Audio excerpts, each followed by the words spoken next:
Ready, set to go.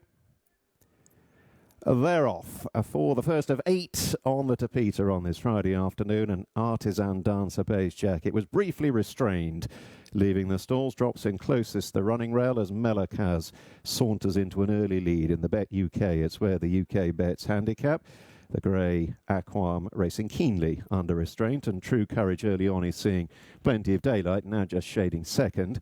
Captain Kane Orange Jacket dropped out last of the 5 as they rather meander their way towards the exit from the back straight first time. It's a fairly steady 32 miles an hour at the moment. They were over 16 seconds for the last furlong. Early days though, and BetUK and Darragh Keenan dictating by 3 parts of a length to True Courage. Artisan Dancer in the slipstream of the leading pair. Old rival the grey Aquam sitting at his quarters in 4th place, and Captain Kane under Benoit de la Sayette will be just last the 5 into the straight first time. They've completed more now than half a mile. BetUK doing it on his own terms, and the others sitting and waiting to pounce. True Courage racing close up under Kieran Schumacher, the white and red on the sleeves. Artisan Dancer has plenty of cover, accompanied by Aquam, who's doing it quite easily at the moment, the grey, under Billy Loughnane. And Captain Kane races a length further back. Under the judge and approaching the halfway point. BetUK into the next turn by a half length to True Courage.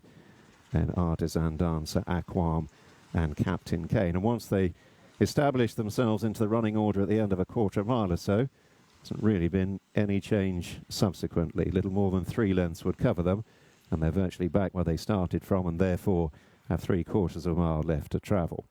BetUK leads them off down the back straight. Still fairly steady fractions, 31, 32 miles an hour, outside 14 seconds for the last furlong or so. True Courage drawing alongside BetUK. Artisan Dancer poised in 3rd, beige jacket, just a neck away to Aquam, and Captain Kane sits and waits at the back of the field. The midpoint across on the far side, and the final half mile is inside. This is going to develop into something of a sprint for a staying contest. BetUK with an order unchanged to True Courage. Aquam and Artisan Dancer side by side, a length and a half to Captain Kane, and now they sweep for home with 3 furlongs left to travel. 36 miles an hour, the pace is on the increase. True Courage around the outer of BetUK. Aquam the grey poise. Artisan Dancer will need a little bit of luck from there. He's just going to find a gap opening up against the rail, and Jason Hart takes it. Darts through against the rail, Artisan Dancer. Strikes the front narrowly. Aquam, however, forced wide the grey, coming widest of all down the straight. And Artisan Dancer, having cut the corner, got first run on the field. Aquam, though, is out after him, beginning to bridge the gap deep inside the furlong. Artisan Dancer, old rival Aquam, is bearing down him, 100 yards to go. Artisan Dancer, in a tactical affair, got the gaps when he needed them. Beats Aquam. Captain Kane up for 3rd, BetUK 4th, and then True Courage.